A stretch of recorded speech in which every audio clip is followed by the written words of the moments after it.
বহুল আলোচিত ত্রয়োদশ জাতীয় সংসদ নির্বাচনে অনেক আসনে জয়ের আশা জাগিয়েও শেষ মুহূর্তে পরাজয় বরণ করেছেন বিভিন্ন দলের হেভিওয়েট অনেক প্রার্থী।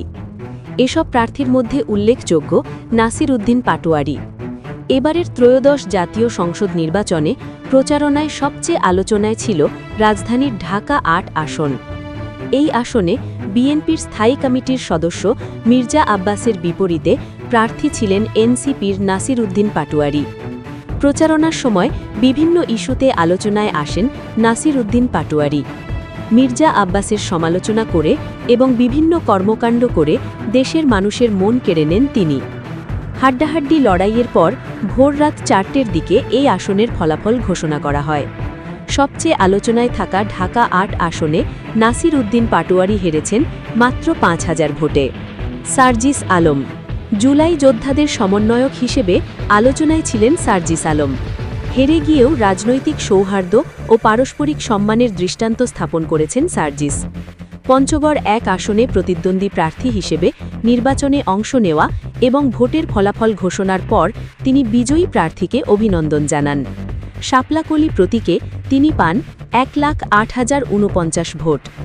তাসনিম জারা জুলাই যোদ্ধাদের মধ্যে ক্লিন ইমেজের অধিকারী এনসিপির সাবেক নেত্রী ডাক্তার তাসনিম জারা বিভিন্ন ইস্যুতে আলোচনায় ছিলেন। তবে জামায়াত জোটে এনসিপির প্রবেশ করায় তিনি পদত্যাগ করে স্বতন্ত্র প্রার্থী হন। ঢাকা ৯ আসনে হাবিবুর রহমানের বিপরীতে পরাজয় বরণ করেন তাসনিম জারা।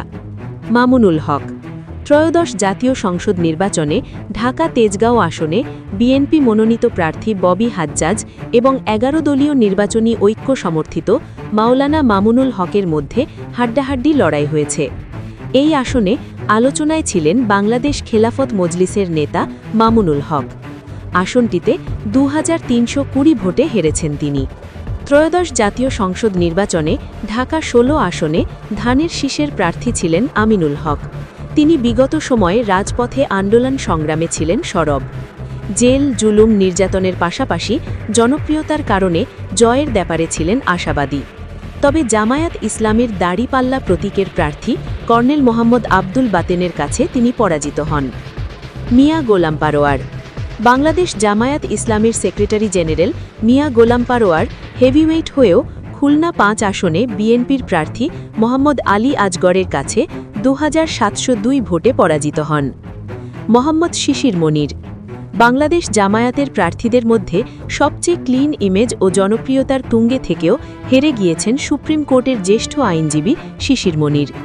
নেটিজেনদের ধারণা ছিল জামায়াতের একজন প্রার্থী জয় হলে সেটি হবে শিশির মনির, কিন্তু বেসরকারিভাবে প্রাপ্ত ফলাফলে ৩৯,৯৩২ ভোটে হারেন তিনি। হামিদুর রহমান আজাদ কক্সবাজার ২ আসনে জামায়াতের ইসলামী মনোনীত প্রার্থী দলটির সহকারী সেক্রেটারি জেনারেল ড হামিদুর রহমান আজাদ হেরে গেছেন।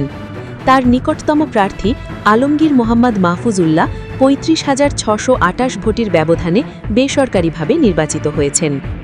রংপুর ৩ আসনে জয় পেয়েছেন বাংলাদেশ জামায়াতে ইসলামীর প্রার্থী মোহাম্মদ মাহবুবুর রহমান বেলাল। তিনি পেয়েছেন ১,০৪,৮২৭ ভোট। তার নিকটতম প্রতিদ্বন্দ্বী প্রার্থী বিএনপির প্রার্থী মোহাম্মদ শামসুজ্জামান সামু পেয়েছেন ৮৪,৫৭৮ ভোট। আর লাঙ্গল প্রতীকে জাতীয় পার্টির চেয়ারম্যান গোলাম মোহাম্মদ কাদের পেয়েছেন ৪৩,৩০০ ভোট। মাহমুদুর রহমান মান্না বগুড়া ২ আসনে নাগরিক ঐক্যের সভাপতি মাহমুদুর রহমান মান্না হেভিওয়েট প্রার্থী হিসেবে আলোচনায় ছিলেন। তবে শেষ পর্যন্ত তিনি প্রত্যাশিত ফল করতে পারেননি। কেটলি প্রতীকে তার প্রাপ্ত ভোট সংখ্যা মাত্র ৩,৪২৬ ভোট। ফলে তিনি জামানত হারিয়েছেন। হারুন উর রশিদ হারুন বিএনপি চেয়ারপারসনের উপদেষ্টা ও সাবেক এমপি হারুনুর রশিদ হারুনকে হারিয়ে জয় তুলে নিয়েছেন চাঁপাইনবাবগঞ্জ ৩ আসনে জামায়াত মনোনীত প্রার্থী নুরুল ইসলাম বুলবুল। দাড়িপাল্লা প্রতীকে নুরুল ইসলাম বুলবুল পেয়েছেন ১,১০,৬১৩। অন্যদিকে ধানের শীষে প্রতীকে হারুনুর রশিদ পেয়েছেন ১,২০,৯৯৭ ভোট।